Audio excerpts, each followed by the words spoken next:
Enkidu is dead. For 7 days and nights, Gilgamesh refuses to bury him, as if not burying him means he's not really gone. Finally, a worm crawls out of Enkidu's nose, and Gilgamesh understands his friend is rotting meat now, nothing more. He decides he will not die. Gilgamesh learns of Utnapishtim, the one human granted eternal life by the gods after surviving the Great Flood. He travels to the edge of the world, crosses the waters of death with a ferryman, arrives exhausted, wasted, desperate. Utnapishtim sees him. "Why are you so wasted? Why is your face like someone who's traveled far?" "Gilgamesh, my friend died. I'm afraid of death. Tell me how you became immortal."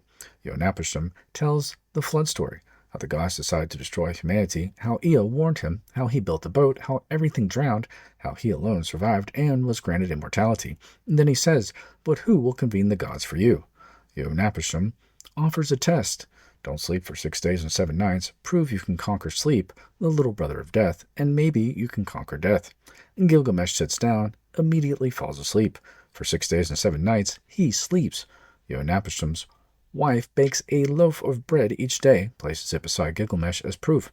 When he wakes, "I just closed my eyes for a moment." Utnapishtim points to the bread, one fresh, one stale, one moldy, one covered in fungus, one dried out, one crushed over, one completely decomposed. "You failed the moment you tried." Utnapishtim's wife convinces him to give Gilgamesh something, not immortality, but knowledge. At the bottom of the ocean, there's a plant. It has thorns like a rose. If you grasp it, you'll become young again. Gilgamesh ties stones to his feet, sinks to the bottom, finds the plant despite the thorns piercing his hands. He surfaces triumphant. "I'll take this back to Uruk, give it to the old men first to test it, then I'll eat it and be young again." On the way home, he stops at a pool to bathe. The snake smells the plant, eats it, sheds its skin, and becomes young. Gilgamesh sits down and weeps. You are Gilgamesh at the pool, watching the snake slither away with your one chance at immortality. You have done everything right. Traveled to the edge of the world, survived impossible trials, grasped the thorn plant despite the pain. In one moment of inattention, it's gone. This is the cruelest teaching. Consciousness seeking to escape limitation while limited cannot succeed. Gilgamesh wants to defeat death, but he's exhausted, so he sleeps. He wants to stay young, but he's dirty from travel, so he bathes.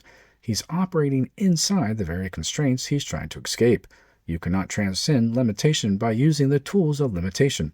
You cannot think your way out of thought. You cannot achieve your way out of striving. You cannot escape death while in a body that needs sleep and food and rest.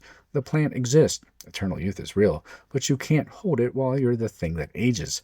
And Gilgamesh returns to Uruk empty-handed. No immortality, no youth, no escape from death.